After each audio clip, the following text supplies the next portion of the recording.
Automatic gratuities. Oh, man. Oh, okay. Oh. Let's kind of talk about this one for a bit. That's awful. I mean, being forced to tip somebody, isn't that the whole point of, like, tipping, is tipping for good service? Yes. I used to deliver pizza, and I never got forced gratuities. I never had, like, somebody have to tip me. So if I did a bad job, I didn't get a tip. And the whole point of gratuities is to be gratuitous to somebody. You should earn that little extra. Yeah, you should have to earn the tip. And if you don't, if you're just gonna get it no matter what, then it's not even a gratuity. They can't even call it that.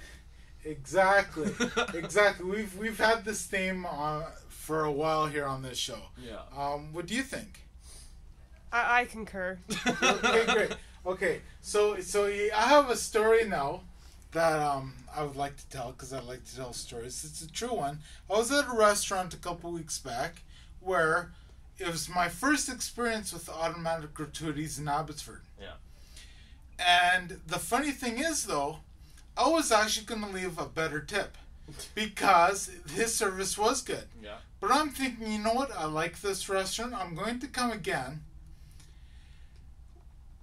Now, if I come again and I have a crappy server, which is very likely because in our town we have many crappy servers who think they should get tips just because they're cute and stupid. That's what people do, yeah. Right?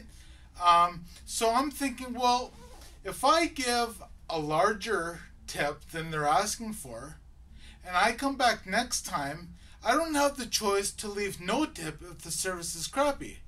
So I'm going to save that extra that I was going to give. I just gave exactly what they asked, like it was like $1.58 or something, right? I gave that exact amount, and the next time I go, I'm going to give the exact amount again, regardless of whether or not the service was good. Yeah, you're almost working an average on that way. Yeah. That way you're like and hedging your bets on the service, yeah.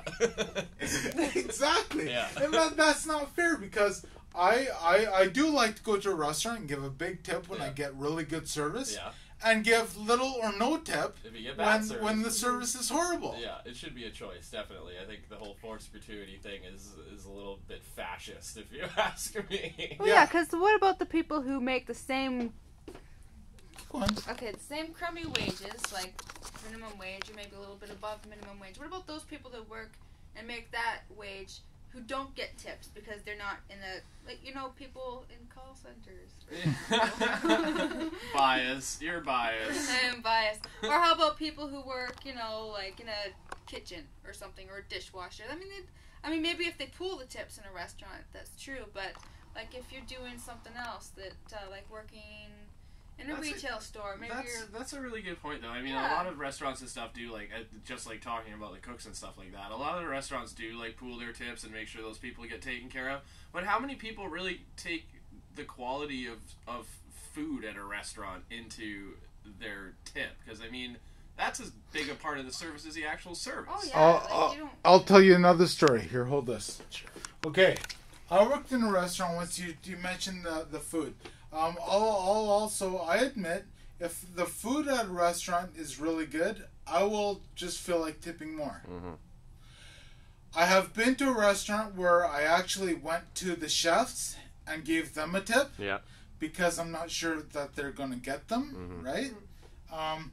But this is somewhat related. There was a time when I worked in a restaurant when just the Interact machine was becoming popular. Mm-hmm. Not all places had Interact machines. Wow, how long ago was this, Johnny? In the 90s. Okay. Yeah, like mid-90s. Okay. And we were one of the last places to get an Interact machine. Mm-hmm. Interact. Yeah. OT. Oh, that drives me bonkers. Yeah, grammar time's over. So Yeah. But actually, sorry to change the subject a bit, when people call in, I take an order and they say Interact, I always commend them. I always Yeah. say, good on you. Way to read the word how it's spelled. Yeah. So there was a time, though, when these people were totally happy with the waitress, ecstatic with the food, they had the time of their lives, and they go to pay, and they want to pay with Interact, and we didn't have the Interact machine. All of a sudden, she went from the happiest person on the planet to like. Like someone stole her children and she was trying to it fight was- to it get was- them it back. Was, it was worse than that. Yeah. Like it was doom and gloom, 100 and whatever percent. Well, There's shouldn't not you more make than- sure, like, because, like, I mean, if a lot of people I get ask if we do interact at the door or credit card at the door, because there are still some places who don't. Again, like I say, this is when it was new, so Yeah, it wasn't. It wasn't. So at the, yeah. Oh, so sorry, I cut you off. What were you gonna say then? Oh, that, I don't remember. Were you going to say it was her responsibility to know To make before- sure, Exactly. yeah. Okay, She because it wasn't yet at the point where it was our responsibility to let people know that we Yeah. didn't have interact. It was still kind of a new thing. So I agree with you there. So she was in a fit. She had to go to the bank, and down the road and come back Yeah. and whatever. And she left absolutely no tip. Yeah. That is. It was not the waitress's fault. She was happy until that point. She gave no tip. Yeah. So you're still, as a server, you are still, the quality of your service is still tainted by the quality of the restaurant, or it is enhanced by the quality of the restaurant. Yeah. That's why I think restaurants should take more time in hiring good people. And I'm finding though that there are, well, that's also because I pick and choose my restaurants carefully. Mm-hmm. I stop going to the ones where they have crappy service and go to the ones that have good service, because there are some places that do care about things like that. And I'll just add one more thing, and the reason why this is so important to me is because I did work in a restaurant, and there was that mentality like, oh, he didn't even give me 10%, or that person should give me 15%. Yeah. And it's like, okay, so you gave him water, and what else did you do to make him want to give you more? Yeah. Well, they should just They should automatically just do it. Yeah. They don't complain though when someone gives them like a 30% tip. No. Again, it's this thing of averages. They gave At me the too end of the much. night, they're still making $50 to $100 cash money. Yeah. And I remember once I mentioned to a waitress, I was just kind of joking. I said, "Oh, that's okay. You're not paying taxes on that money anyway." Yeah. Well, she came to me in the front and she just yelled at me in front of all the customers. Well, that's insane. How dare you say that I don't claim this money on taxes? And who are you?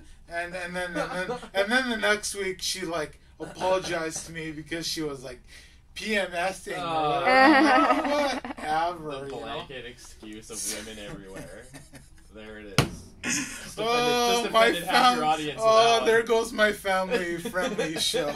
Oh dear. Okay, so I have. Let's just move on then, and I have a few music selections that we'll kind of spread it out so we can talk a little more too. But all the music selections that I made for today revolve around garbage. So the first song is called "Trash" by the New York Dolls. Do you know the New York Dolls? I have no idea who the New York Dolls are, Johnny. Why don't you tell me something? These about are the New York Dolls. Wow. There's something They special. look like dolls. If you haven't seen these New York Dolls, you should definitely take a look. They were very fundamental in the age of glam rock and then turning into punk rock. Actually, Malcolm McLaren, who recently passed away, he managed them for a while, but didn't really do much. I think only two of these people are still alive. David Johansen, he released a solo album as David Johansen, but then he became Buster Poindexter. Oh, that's fun. And he did a version of Hot Hot Hot, which became a hit. Okay. And so he had kind of a lounge singing style. But then, David Johansen and Sylvain, which I'm not sure which one it is here. But they got together again, and they formed the New York Dolls again just in the last few years, and they've already released a couple more albums. Well, there you go. But I saw them they played on Craig Ferguson, and there was a PBS special. Oh, It's man. They're booking mad gigs at PBS. It's like Are they To the still moon, wearing? baby. Are they still wearing them outfits? not exactly. No, they look a Good. little more like that. Okay. They let's were- take they a were a look little more here. dressed like that. Focus, PBS focus, friendly focus, focus. outfits. There we go. Yeah, I'm That's sure that yeah. went over huge. That's much better. So Especially So they for all got PB.